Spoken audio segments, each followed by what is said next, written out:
Good evening, everybody, and welcome to the 15th episode, Josie. Yes, of Healthy Living with Marilyn. We are so glad that you could be with us tonight on this beautiful evening, and thank goodness it hasn't started raining yet. I was very happy about that. Yes. We got a little bit of rain earlier, but then it went away. But we're supposed to get some rain tomorrow. I'm not a weatherman, but just want to let you know, be ready for some sprinkles coming down. Hopefully. Yeah, we really need the rain.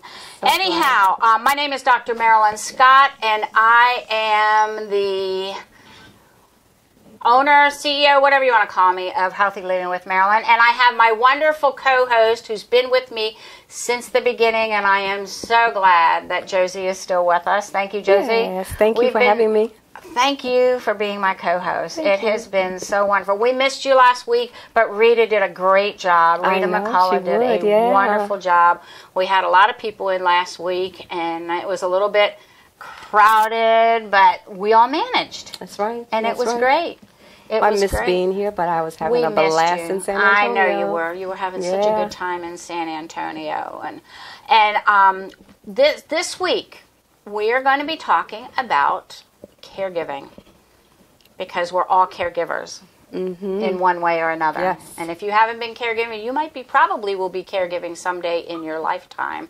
And I have a wonderful guest who I've known for several years. Her name is Renee Norman, and she wrote a book called A Million Tiny Things. And she's been a caregiver.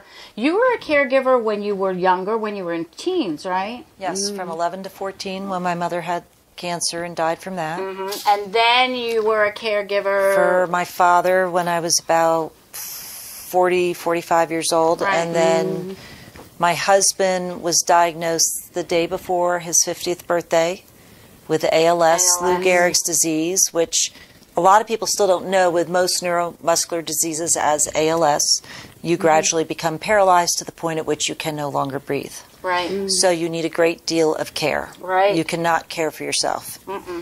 And he died 13 months later when he was 51.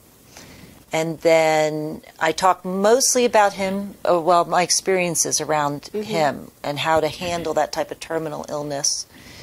And then my son, 10 days before the 1-year anniversary of my husband dying, was almost killed in a car accident.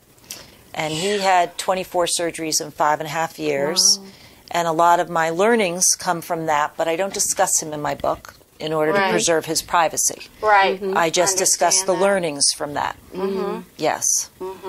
And you can learn a lot from being a caregiver, but what we are going to be talking about tonight is caregiving, and the caregiver needs to really learn to start taking care of themselves. Yes. Because I am a product of not having taken care of myself at one time, and my health went totally down the tubes. And if you can't take care of your health and you can't take care of yourself, you're not going to be any help to the person that you're trying to take care of. No, I always think of myself as an empty vessel.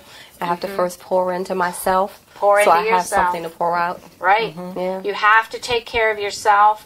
You have to learn stress release. What I did when I took care of my, and it's hard. You're so right. It's all about stress release. Because stress can cause funky things to your body. Friends, stress can make you sick. Yeah. It can make you sick. And I just read an article that said 90% of the people that go to the doctor, the reason why they're sick is because they're under stress. I attribute my cancer diagnosis to stress. To stress. Working 18-hour days on a job and being a consummate people pleaser, never saying no to anyone or anything. That's another thing caregivers really need to learn. They need to learn their boundaries. And that's a big part of what I talk about. That is such because I am a caregiver to my 2 grandchildren. Sammy will be 10 months on Sunday. I can't believe it. Oh, my God. And he's everywhere, just everywhere. I have to be 10 steps ahead of him. If he gets 10 feet in front of me, I'm done. I am done. It's like, bye-bye, Sammy. See you later. Just make it to the wall and I'll come get you. Seriously, because he just goes so fast. Oh, yeah. He goes so fast. And then I take care of Jacob, who will be 3 next month. I can't believe it. Yeah. So they're a month apart in Yeah. their birth dates? Their birthdays are a month. Yeah. Like 5 weeks 10 months apart. and 11. Okay. Yeah, my daughter and Jacob were born in August, and my son-in-law and Sammy were born in September. Oh, neat. Isn't that Nice. weird? That's wonderful. Yeah. Yeah, and I have another daughter, Christy, who was born in September. Mm. So, yeah, so we have a lot of September. We have a lot of Leos. We have a lot of Aquarius. I'm the only Capricorn. So, but that's okay. Yeah. That's okay. I'm special. I was going to say I'm the only Gemini, but then that just makes there a lot more of me. Yeah, there's a lot of You just Gemini. never know what you're going to get. Rita's a Gemini. Uh-huh, yes. Our friend Rita's a Gemini. We determine our birthdays are the same. Yeah. Wow. Yeah. Did you know, because we have the best birth records for royalty, they've discovered that in family lines, birthdays tend to cluster. Yeah. Really? So what you just said about those months being your family, they tend to cluster. Yeah, I mean, That's interesting. yeah, my sister My, and I. my brother-in-law and my son are exactly 30 years apart, and then I have a nephew who was actually 30 years from that. So they were all born on the 27th of December, 1954, 1984, and 2014. Wow. Yeah. I That's thought that was cool. really cool. You Well, know, my 3 mother's- generations of My men. mother's birthday is February 3rd. My son is February 7th. And my other grandson, Isaac, is February 10th. Wow. And then my niece, my daughter's daughter, is having a baby sometime in February, the beginning of February. So, yeah. Yeah. Lineage. But I'm the only Capricorn. But it's okay. There you go. It's okay. Maybe one of my kids will have a baby born in January. or Never something. say never. Never say never. All right. But sometimes I struggle with caregiving. There are times, I remember several weeks ago, I was trying to pace myself. And I'll tell you, friends, when my grandsons, I have gotten to the point where I can put my grandsons down in the afternoon around the same time. We read first, and then I put Sammy down, and I come back down, and I lay down with near Jacob, and he goes to sleep, and then I go to sleep. I Good. take a nap, because that is one thing that I have to do for myself. You know, I could never nap until my husband was sick. Really? Yep, I was not a napper, and I felt worse when I woke up. And I just couldn't even wind down temporarily. And when you're caring for somebody, you're up and down, particularly with that, all night long. 'Cause 24/7. he couldn't put a cover on, he couldn't put a cover off. If he had an itch, you have to move them. They can't lay in the same position all night. So I finally learned to nap. And I read an article that helped a lot. And it was drink something with caffeine. Lay down. You will go to sleep. And then when you wake up, the caffeine will have gotten into you and you feel refreshed then. Oh, wow. Well, that makes sense why coffee puts me to sleep. Coffee puts you to sleep? I don't drink Yeah. coffee anymore. 'cause Yeah, it's it too relaxes acidic. me. It just calms me. Yeah. Huh.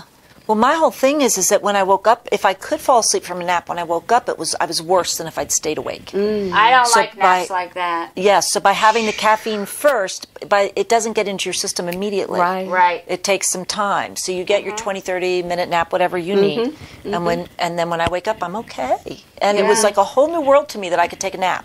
Well, that's great because, friends, you have to learn to take some time out for yourself, to keep your stress level down. Meditate. I've been taking a meditation class, and it has really been helping me. And I try to meditate in the morning, and I try to meditate at night. I don't try, I do You it. do. I really make the time. You have to make the time. There's many times when you're a caregiver, you have to make the time for you. You have to. You have to take care of yourself. I've told you this before. There's no little angel that's going to tap you on the shoulder and say, hey, Marilyn, I hear you're having a rough time. Let me Right. take care of you. That's not happening, is it, Joes? No. No. And then don't wait until you have to be a caregiver for someone else. Right. Learn to care for yourself now. Right. Even if you've got no one that you're responsible for, if you're single, but make time for you, and that way how you treat yourself really teaches others how to treat you too. Exactly. And the other thing you might want to do in your house or your apartment or whatever is make a little spot for you. Like if you like to read, get a bookcase and put books in there. Or if you like music, make a little area or like a little sanctuary for yourself. So Mine you is can my just rocking go chair. there. Yours is your My rocking, rocking chair on the deck by my plants and my chimes. Oh, that's nice. Yeah. For me, it's needlepoint. It's my Valium. Is it? It's not because I'm an old lady. I've done it since I was 8 years old. And that repetitive motion is so calming to me. And I can do it in a chair sitting in a hospital. I can do it at home. It's a take along craft that you can take. Yes, with you. you can take. So I have smaller projects for out of the house, bigger projects for in the house.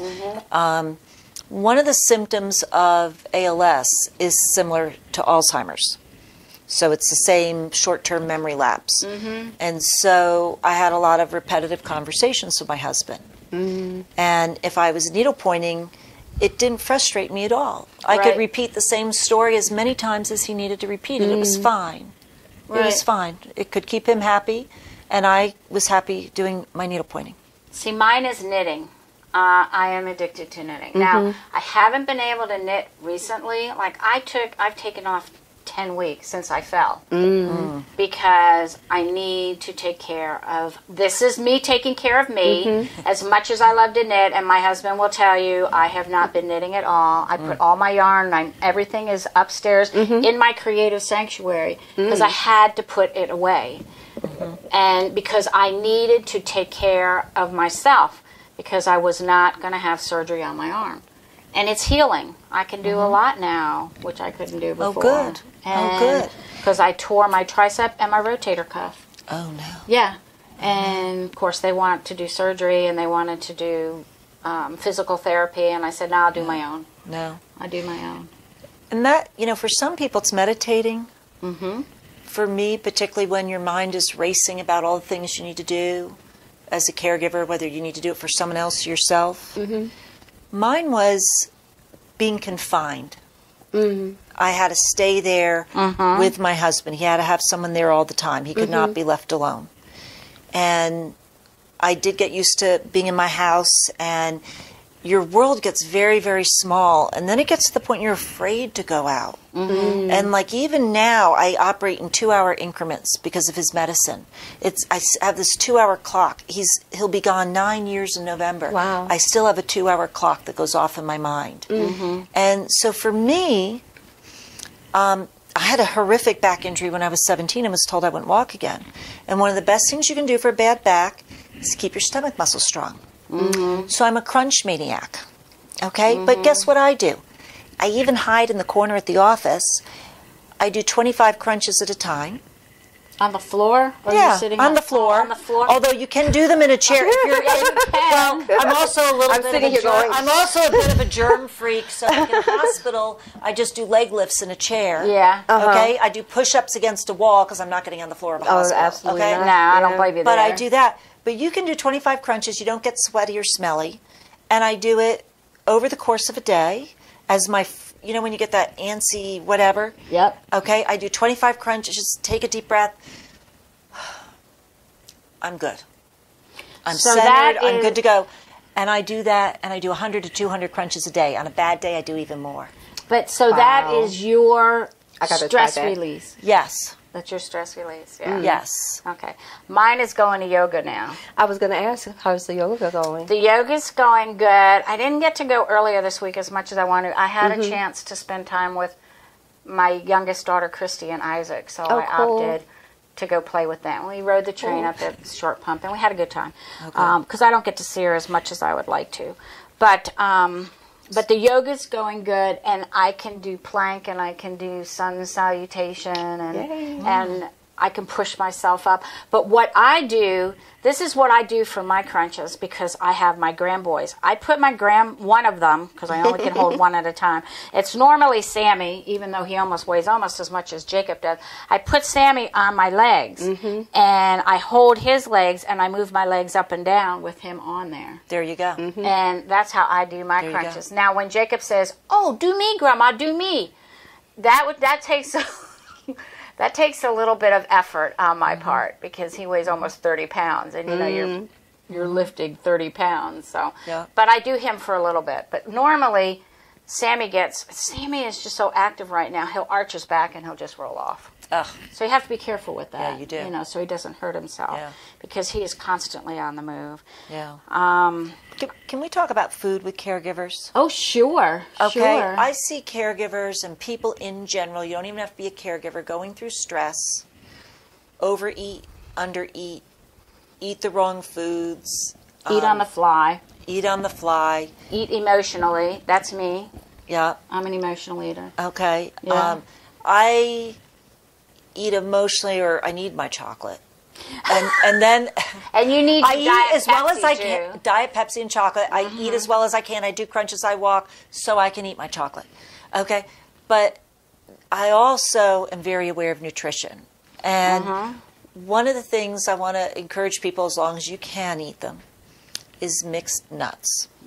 I remember I came over to your house, and she had a bowl of nuts on her table. And I used to love mixed nuts. Yeah, I can't have them out though because Jacob is allergic to peanuts. Okay, Yeah, so I am that's why I'm too now. saying, But you know, you have to. if you don't have anybody that's allergic to peanuts, because Jacob needs an EpiPen if that happens. Or get He's tree really- nuts where you know it's tree nuts. Right. I can do almond. Can you do almonds? I don't think you can do almonds. Okay. Because I can do almonds now. Are you allergic to peanuts? I became allergic to peanuts after my stem cell transplant. Oh. Because I don't know that I'd be alive without nuts. You Yeah. don't have to cook them. Right. You don't have to refrigerate them. That's right. You don't have to do a thing to them. You just They take and can put them in a bag and they can get- stay on your in a bowl on your table forever. Not only that, I always have a baggie of them in my purse wherever I go. And then if you find yourself somewhere and you haven't eaten, instead of eating some junk food that's convenient, because that's the Right. problem. Junk food's easy and convenient. No cooking involved. Right. Then I do that. My other big thing is hard-boiled eggs. Yeah. I keep hard-boiled eggs in the refrigerator. I thought you could say you keep them in your purse. Yeah, not my purse. That'd be too stinky. That would be kind of gross. Unless you had one of those packs, you know, the thermal packs or something that you could throw in. Trust me, if you have time for that, you have time for something even better. Right. The point is, the nuts are so important to keep yourself healthy. It's important to drink water. Yeah, you got to stay hydrated. And Yeah. since you're talking about water, one of my sponsors, Lisa Hazelgrove, I talked to her today. I called her. She's in Hilton Head. Nice. She's having a good time on vacation. But I said, so Lisa, what do you want to do for your little commercial for Healthy Living with Marilyn? She says, oh, I forgot all about it. I said, well, do you want to do the water? She says, yeah. So Perfect, because she's by the water. she is by the water, and Yeah. she's grounding herself, and it's wonderful. I'm getting ready to do that next month too myself. Go back to the beach. But anyhow, she has Niken, and she does Niken, and Niken has some great water filtration systems. One of them is the waterfall, which you can put on your counter, and you put these rocks in, and you pour the water in, and it comes out of a spout. And to me, it's the consistency of silk. That's the only way I can describe it. It doesn't have the consistency of water. It tastes more silky. Like I have the big silky filter at texture. home. Do you? I have for years, yeah. Now, what is the water? What is the consistency of it for you? Does it sort of taste silky? Has A little silky, bit. Mine's yeah? an older one. Yeah. I've had it forever. It does, but it's the taste too. And I don't know about the newer ones, but the concept is it's getting you clean water, but getting you alive water. So, like, there are Right. trace minerals put back in that are healthy for you, and then your body absorbs it, and there's a better cell exchange. Right, right. So it's And healthier for you. There's not any chemicals in it that No. tap water does. But this is my Mag, and it has magnets in it, and you fill it up to the green line here, and you can drink it that way, and it filters the water. So, which is really good. So these are great to have, and our brain is 75% water. Did you know that? No, I just Yeah, knew we were yeah. like 98%. And it regulates your fat. body temperature, keeps your skin looking. I mean, if you don't like water, start liking water, because you will not have wrinkles. Well, It will really hydrate your skin a lot. not only that, a lot of people feel tired. It's Right. actually dehydration. You Dehydration. need to drink water. Right. Often you feel hungry. You actually need to You're drink thirsty. water. Yep, it protects your heart. It burns fat. Every That's what I'm working every on. cell and organ of the body requires water. That's right. I mean, we are a cosmos of the earth. We're that 78% or 75%, just like the earth. Right. So, or a lot of water. It decreases fatigue, and it helps oxygenate the cells. And the one big thing that I like, it flushes toxins out of your body. You know, and it helps you control calorie intake. I try to drink water before I eat. I like to drink water. I'd like to drink water when I'm eating, and I know you're not supposed to do that. And I've been working on this for a long time, but it's like, other than my weight, that's my Achilles heel. And so I try to drink water before, because it fills you up before you eat. And then you look and it's like, oh, my eyes are bigger than my stomach, and I don't need to have all this food. So water is very important. So if you want to get in touch with Lisa, you can get in touch with her. Look at her Facebook page. It's facebook.com/LisaHealthy. Or you can look at her Nikin. Her Nikin page is nikin.com/LisaHealthy. Or she has her website, which is www.lisahealthy.com. So she does a lot of other things, but she's really a proponent in good health, because her health faltered a long time ago too. I think one of the reasons why we all get into healthcare, into what we do, is because we had issues before. We got a wake-up call, like Josie. You had cancer, you know, and three times, and you went through a lot of caregiving. I've been through a lot of I blew out my knee lifting Chris. Yeah. Did you ever have surgery? No? No. Yeah, we don't talk. But that's okay. I'm not doing it either. I'm not doing it. I'm exercising instead. That's what I do. That's what I do. So I think a lot of caregivers, I got into being a digestive enzyme specialist because I had digestive issues. And I want to be able to take care of myself so I could take care of other people. And you wrote this book to help people with caregiving. Yeah, because you're thrown into it. Right. You go to a doctor, you're not feeling real good, or something's a little odd, and you get this bizarre diagnosis, and it almost feels like you're in the twilight zone. And it's like, and it's a dream, and some of it's going in slow motion, and some of it's going in fast forward. And one of my main recommendations is, and right now all the back to school stuff is in the stores. You can get notebooks for 25 cents. Yep. Okay. They're having a big sale at Staples or something. They all are right now. They all are. Penny, and so, penny sales. in fact, somehow I came in without a notebook today, but I always have a notebook and write everything down. You don't know how stress is affecting you. You don't know what you're hearing. You don't know what you're not hearing. So, like, I addressed a lot of logistics. And you know what? That's the easy part.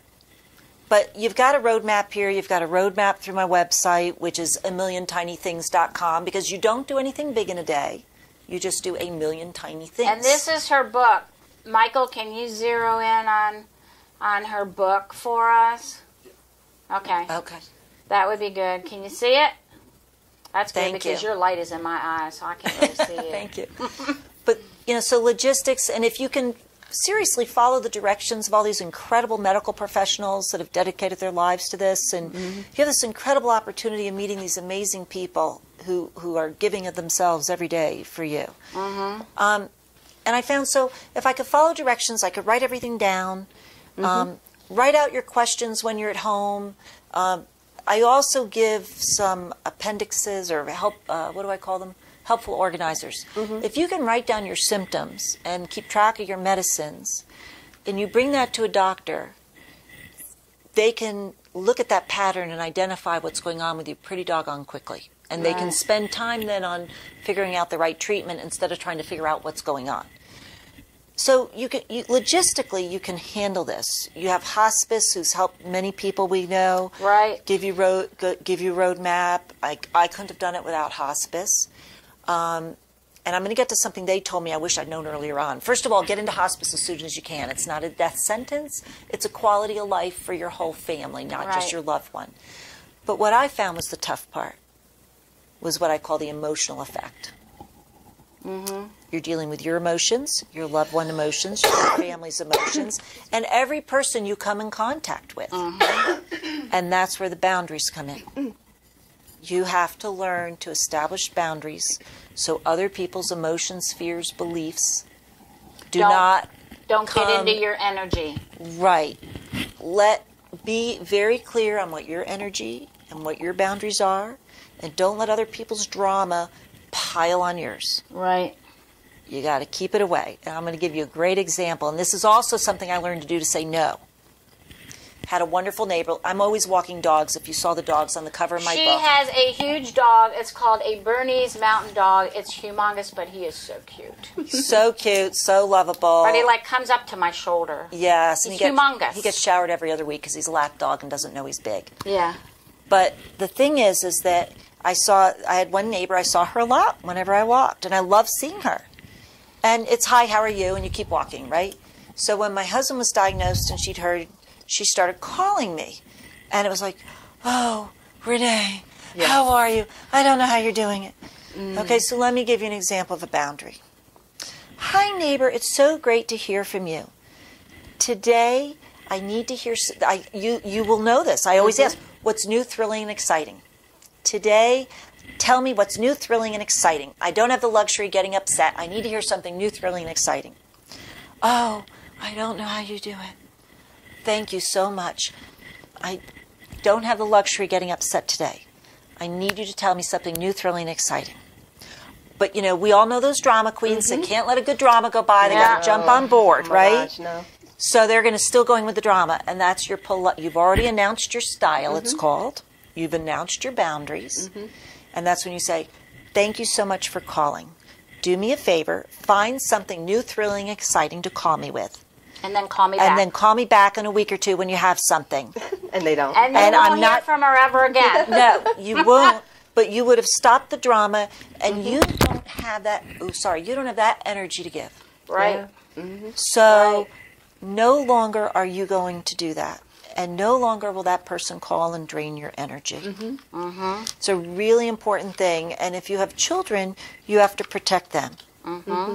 And one of the things I had in here was a bunch of the emails I was sending to school, because my children would get to school and a teacher would say, oh, how's your father doing?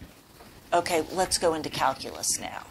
Okay, now how is that child supposed to concentrate on whatever the subject is? I couldn't as an adult. Right. So I was sending emails with updates and reminding them, please do not ask my children about their father. Let them have a few hours of the day that they have a normal life. Let them be a child. Okay, let them play and be happy. You're allowed to be happy. All emotions are good. All emotions are appropriate. Let them be happy and don't bring them down. And I had to call the principal here and there and say, I'm sorry, this teacher just continues to ask about the dad. Please explain to them. We understand and appreciate their concern. However, it's not appropriate when they're going into class. When you and I were talking on the phone earlier today, I guess it was, or yesterday when you called, and the one thing that you wanted to talk about was when you are caring for a loved one and they lash out at you.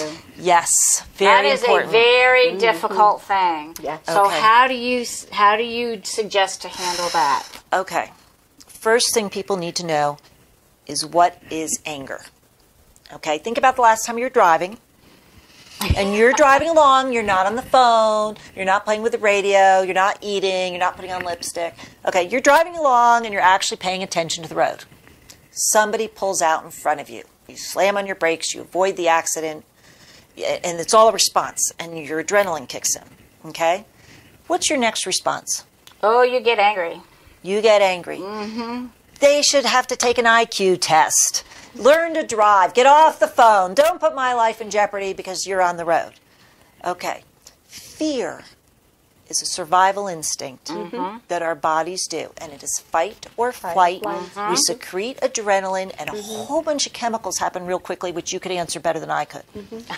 Okay? Yeah. And what happens is, it's a flash in the pan, and your body is spent. And the long-term manifestation of fear is anger.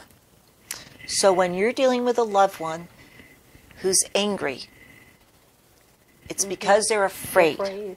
And you cannot live in fear, biologically speaking. You can live in anger. Your body can live in anger. So it's coming out as anger. The reason why it's coming out at you is take it as a compliment. It's because you are the one they know that will be there no matter what. And you they can are the depend safe, on you. Yes, You're are the safe dependable. person. Right.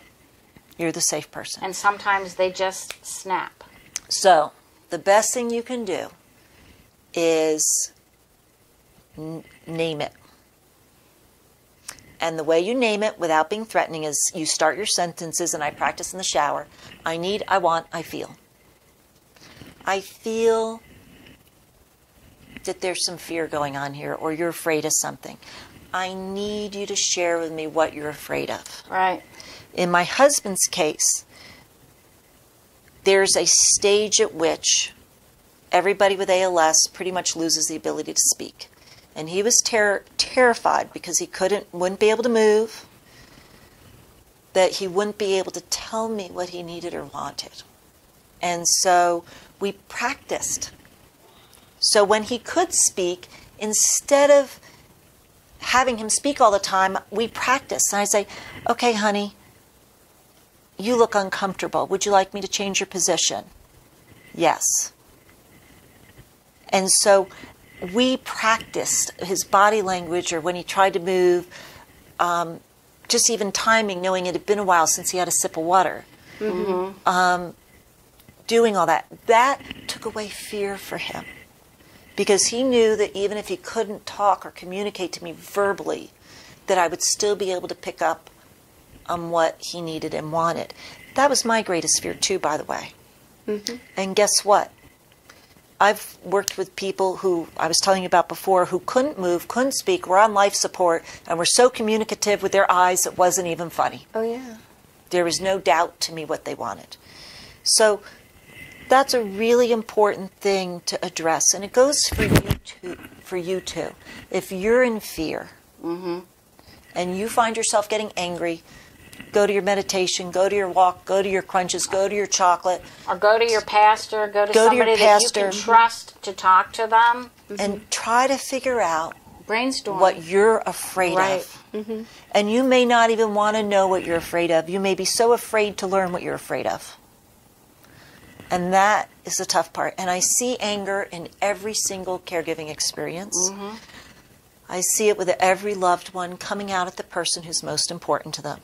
So years ago, Joan Rivers was commenting on a dog humping your leg and saying, take it as a compliment. So when your loved one's angry at you, learn to take it as a compliment. And one of the important things is on a good day, the reason why I knew how to care for my husband on the bad days is we talked about it on the good days. Right. And you touched on it earlier about taking care of yourself. Right. After going through this experience, the most important gift you can give the people who will be caring for you is the knowledge of what you do and don't want, and having an advanced medical directive.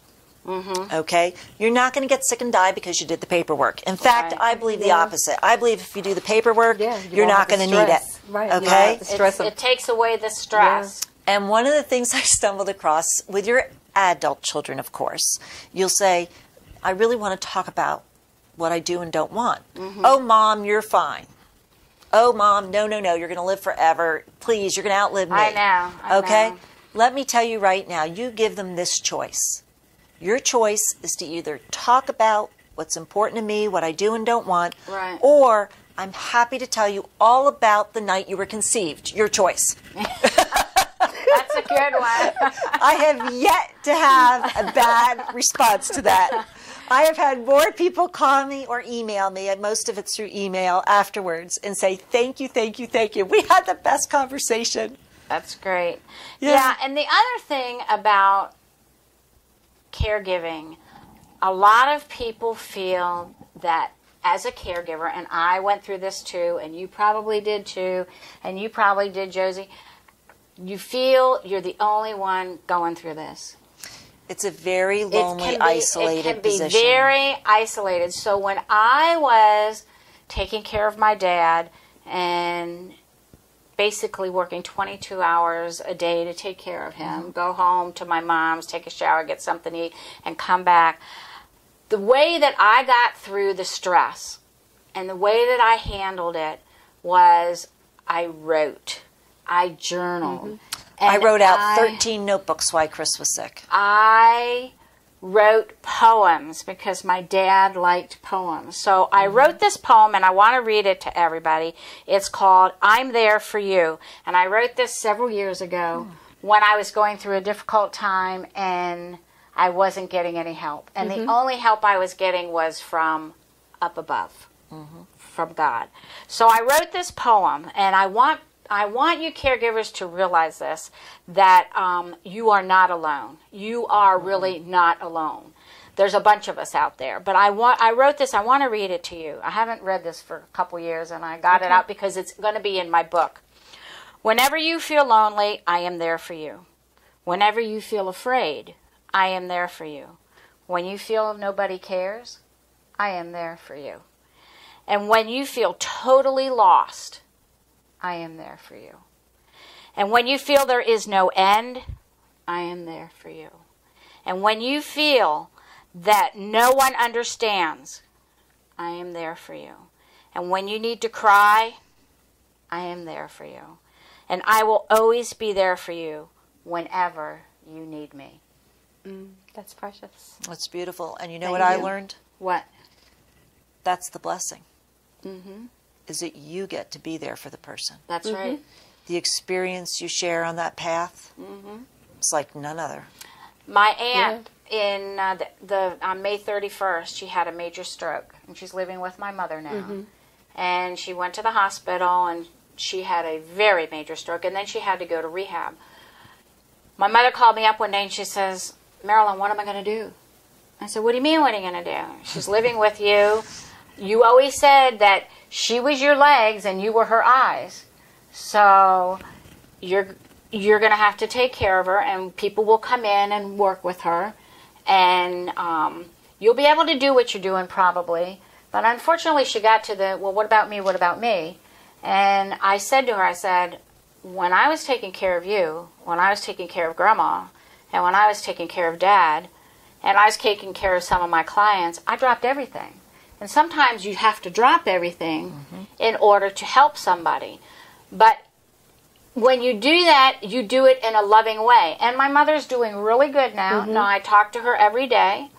And a lot of times she goes into these long dissertations, which is fine because don't complain about your mother calling you or anything because you have one. Thank you. You have one. You have one. Yeah, If I you haven't have had one for a long time. See, you haven't had one. Yours is gone. I'm blessed. I still have my mother. She's 88 years old. So be thankful when your mother calls and listen to her. Just listen. And when you have to get off the phone, like earlier today, I had to get off the phone because the kids were screaming. So it's like, listen. That's part of caregiving. If my mom lives 8 hours from me, and there's no easy way to get there. And I listen to her on the phone, and that's the best gift that I can give her every day, is my ears, my hearing, listening. So if you have, if somebody's calling you and they need to talk, give them 10 minutes. And say after that, if you have to leave, if you can't stay on the phone, tell them you'll call them back or you just have to get off. Put a limitation on it if you have to, because sometimes it can be a very long conversation and time you don't get back. So do something for you. Then after you get off the phone, do something for you. Whether it's make yourself a cup of tea. Sit down for a few minutes. What I did after the boys left, I went into my bedroom. I have a huge bedroom. Into my bedroom and sat on the lounge chair and just sat there and meditated for 20 minutes. And that's like having a 2-hour nap. And I already had a 15 or 20-minute nap this afternoon. So her asking you, though, what about me, was probably her experience in seeing you be able to go through it and you being okay. So she didn't know how you were able to do that. So her what about me may not have been a selfish one about me, but how did you do that you made it through, and how do I do this? It could be. It could be. The other thing is she could have been honestly overwhelmed. Yeah. Oh, it Let is me tell you, overwhelming. just because I wrote a book and I speak on caregiving and I'm still standing, it doesn't mean that I didn't have my tough moments. You will all have tough moments. Yeah. All of you will have tough moments. Tough moments. You will feel overwhelmed. And you will feel alone. But remember, there's a bunch of us out there. You can always email me at healthylivingwithmarilyn2017@gmail. You can always email me. You can always get in touch with Renee. What's your email address, Renee? info@amilliontinythings.com, or go to the website amilliontinythings.com. Right. You can email her through that. Click on that. Contact her. How can people email you? JosieHopkins.com. There you go. JOSIHOPKINS.com. You can email me through gmail.com, yeah. Right, and you can email me through Healthy Living, healthylivingwithmarilyn.com, my website. Don't think you're alone. There are over 65 million Americans out there who are caregivers. Yeah, now, I'm a caregiver to my grandchildren, but I'm a long-distance caregiver. That can be a challenge. And out of the three of us here, it's 1 in 3 adults in the United States that are an unpaid caregiver. So anytime you're... And we're all unpaid, so we're 3 out of 3. Yeah. So, but I mean, anytime you're around 2 other people, one of you statistically is an unpaid caregiver. It is, and it's only going to get worse with the baby boomers aging. Yeah. So every elder in my family, I was a caregiver because I was my parents were in their late 40s when I was born. So all of my elders were, were older. So every aunt, every uncle, every mom, my mom, dad. Yeah. And I always turn it. That, okay, when I'm exhausted and I'm hurting, because my husband was 6'1.5", 224 pounds. And I'm not that petite, but that's a lot of dead weight to have to move and and you're everything. Tall. I'm 5'9". Yeah, she's tall. Yeah, so I mean, I have leverage going for me here. Right. It's still when he literally can't move and it's dead weight. Just think of a child who's dead weight compared to an adult. So there were times I was tired. I was hurting. I was overwhelmed. I still had 2 children I was raising. I was the only driver in the family. I was driving an hour and a half away for medical appointments twice a week for my husband. But guess what? I just stopped and thought for a minute, and I thought, wow, thank you, God. A blessing. Yeah. I'm in a position that I can do this for my husband. I can do this for my kids. I can do this for my father. I can do this for my son. I can do this for family friends. I just helped another friend through a horrific situation who lost her husband. So, boy, thank you. I can do this. And when you come back to a place of gratitude and being grateful that you can do it, and you've got to learn to ask for some help and get over your ego and your pride. Right. And, hospice. Yeah. I didn't learn about this till hospice came in. I wish I knew about this in the beginning. You know when somebody's diagnosed and you get flooded with people, let me know what I can do. You're fine, you're overwhelmed yourself. They have something called a sunshine list. And you write down on the list things that would be very helpful if someone did for you. And I loved it because I don't like to ask for help. Yeah. So this way you can show somebody the list when they ask, and they can choose something they would love to do for you. Instead of, like, if somebody said, I'd love my flower boxes planted, I'd be like, oh, you're really kidding me here. Your husband's dying, you want flower boxes planted? But, we sat on the deck all the time. And in case you can't tell, I'm a little type A. So when we were sitting out there and the flower boxes didn't have flowers in them, instead of enjoying the time I had with my husband, I was looking at the flower boxes that, because of the path that life had brought us down, I didn't have the capacity, the capability to do the flower boxes. And one of my friends who I knew through our children, turns out she loves to plant flowers and to garden. So she was thrilled to plant my flower boxes because it was something important to her. That's another thing. When you are caregiving and you need help, ask for help. You need to get a break. If you're doing caregiving 24/7 or taking care of a loved one in palliative care, which is end-of-life care, I've done that for several people. I've even done that for clients of mine. you need to ask for help. You can't do it 24/7. No. It will drain you down in a matter of moments. And another thing that I want to tell you about, because I've been doing a lot of caregiving myself, and the one thing that I have been doing is doing some energy work. Having somebody do some energy work on me. And this is not woo-woo or anything. This is something that can really help rejuvenate your system. And I just wanted to say that one of my dear colleagues, her name is Rosemary Prophet, and she doesn't live too far from me. It's like 12 minutes. But she has a business called Good For You Therapy, Good For You Energy Therapy, and she is amazing. She's very soft-spoken. She knows what she's talking about. She can get you into a relaxed state. It is affordable, and if you want to get in touch with her, you can reach her at her website, Good For You Therapy, LLC. She's a certified health healing touch practitioner, but she is so good at what she does. So if you don't live in the area where we live in Richmond, Virginia, find an energy healer in your area that is good, that can help rejuvenate yourself. Would she be able to find good practitioners in other states for people? She might. I could ask her. Here is her. Can you zero in on this, Michael? Her brochure here.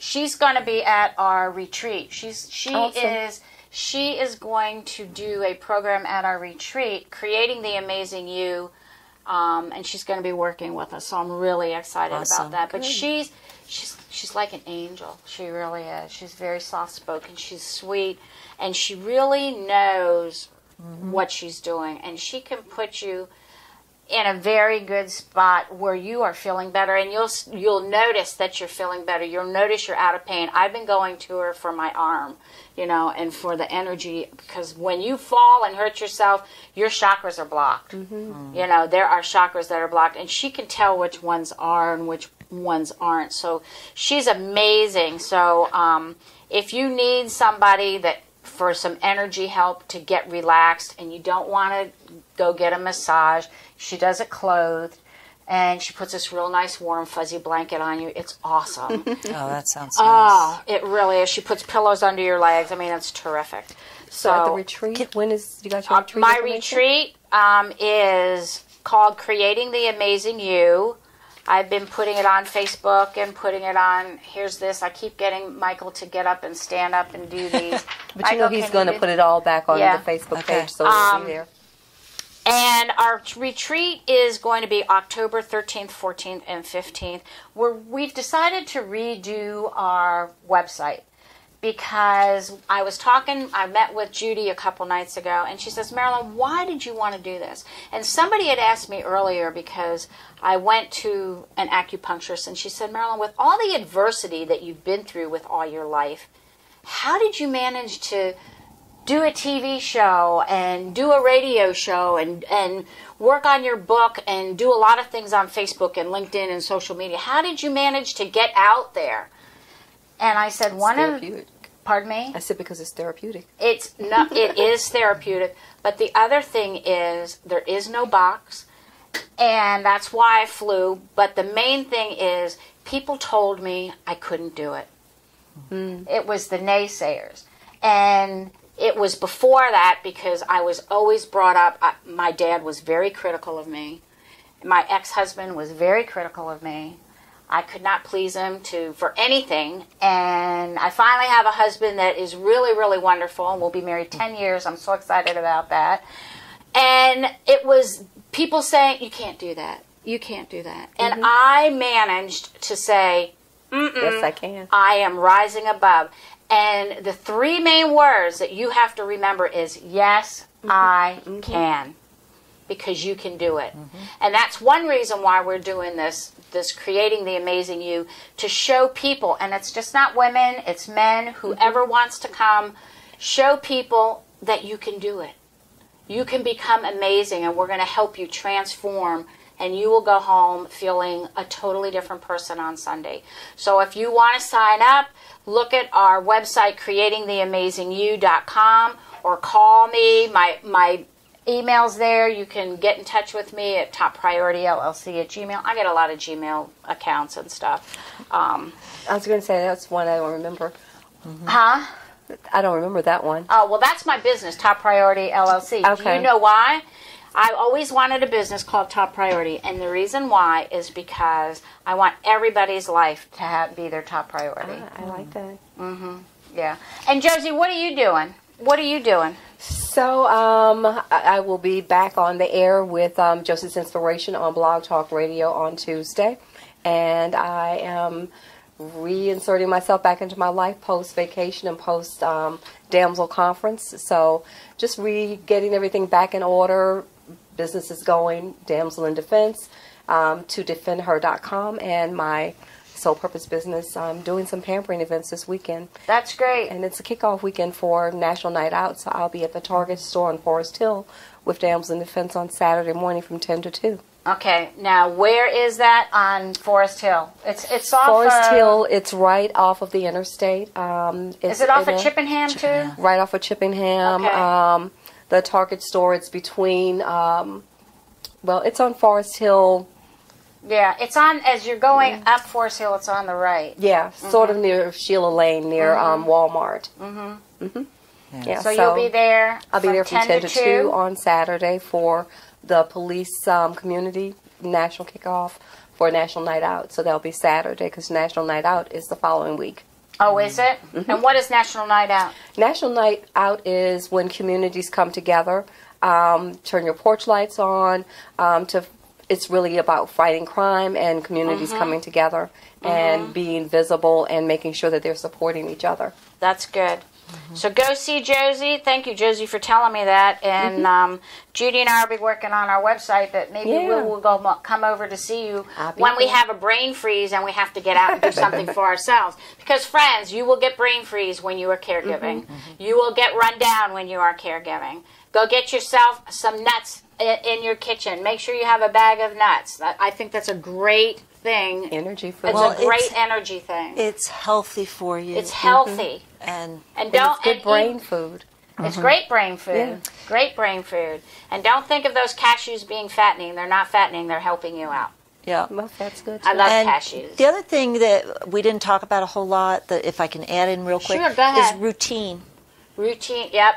Okay, what you were saying about your meditating, what you do it morning and night, it is part of your routine. Now, when you're a caregiver, sometimes you have to write out a schedule and write out a routine so that you can do it. So if there's a yoga class you want to go to Wednesdays at 4 o'clock, you're going to have a routine, and you're going to have maybe a group of friends that between them, they arrange who's coming that every Wednesday, and they're going to let you know the day before. So they're going to come at 3:30, so you don't have to write, or maybe even 3. Sometimes you need a transition period with your loved one that they're comfortable.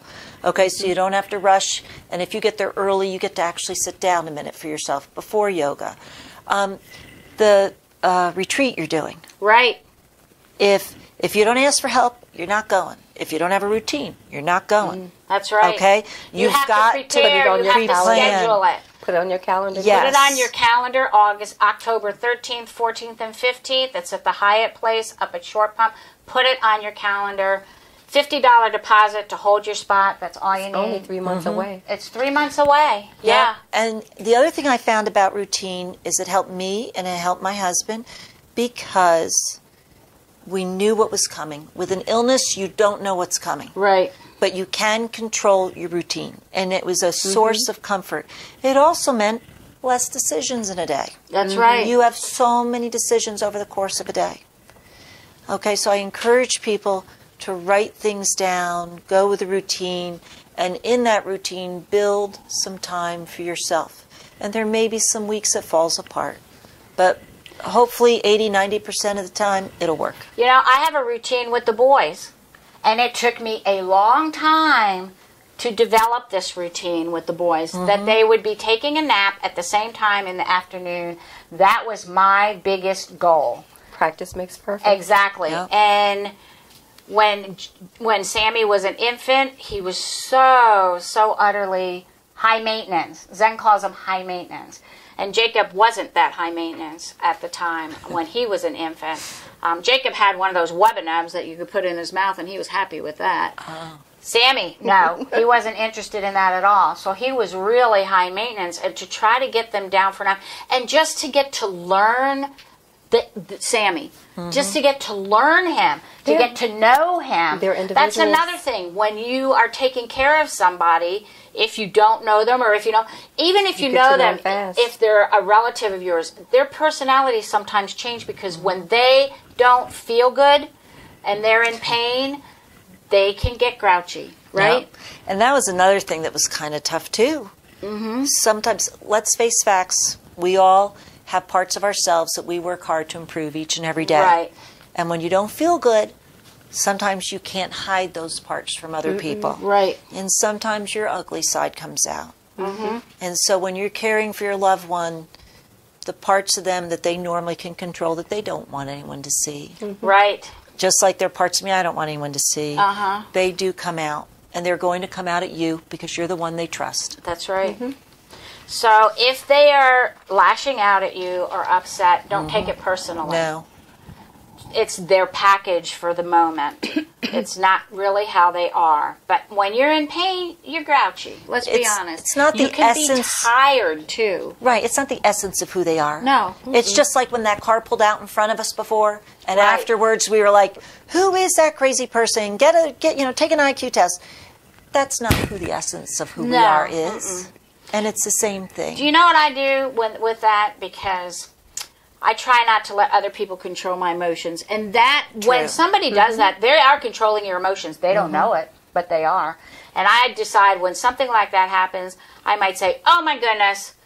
I do that now. I used to yell and stuff, but I don't do that anymore, especially if the kids are in the car. They're very... They pick up I on just things. say thank you because I'm safe. Right, because I'm safe. I'm and safe, I just thank let you. it go. You need to learn to let it go, because don't let them control your emotions. Don't let that person who pulls out in front of you or whatever upset you for the rest of the day. Don't let your loved one upset you for the rest of the day. Be more mindful of that. Don't let, if a nurse comes in or something, if you've got hospice in the hospital, don't let that nurse upset you. You are there to help, lovingly help somebody else. When you just said hospice, I forgot about this with your retreat. Yeah. Depending on what stage of illness you're in and all, they actually have respite care. They do. And here we have an amazing facility. I don't know if you know about it in, I think it's technically Richmond, Robius Road, Old Bon Air Road. It's, I think, Bon Secours Hospice House. It's behind Total Wine. And what an amazing facility. It's about a year old, maybe 2 years old now. Amazing facility. So check these places out. Yep. And then the other thing to consider real quick, because I know we're running out of time and all, is we're getting near the end of the year. If you've met your medical deductible, go schedule, you as the caregiver, go schedule your own doctor's appointments. It's not going to cost you a thing. Right. Go take care of yourself. You. Get your appointments scheduled now before year end. It's something I always post in about September. Because there's a transition time. Okay? So make sure you're taking care of yourself. Get yourself to the dentist. Right. Take care of yourself. Thank you so much for being. I really appreciate it. There's a couple more things that I want to tell everybody about. I am on the cover of Journey to Wellness. You can get the magazine online, and I will put it out there to let people know. I've had it on Facebook before. Wonderful. I think, Josie, your picture's in there with me. There's a couple others. Shanice is there in there with me. Oh, nice. Yeah, and Judy's there. So there's several pictures of me with other people in there. It's an article about me. What I do, and it asks about creating the amazing you. So if anybody has any questions about my retreat, don't hesitate to get in contact with me. And I'm going to try to get a couple copies of that myself. And you're in National Awakening. Yeah, and I am in National Awakenings. Natural Awakenings. Natural Awakenings on page 10, and a couple other pages in there. And Judy and I have our business card in there. And there's a small article in there on my show, my TV show. So I'm really excited about that. So anyhow, here we go. Thank you so much, Renee, for your time and your energy tonight. Well, thank you for having me. It was great. And if you guys have any questions, don't hesitate to get in contact with us. We will see you soon. change your life today. We love you guys. Have a great weekend. See you soon. Bye-bye. Bye.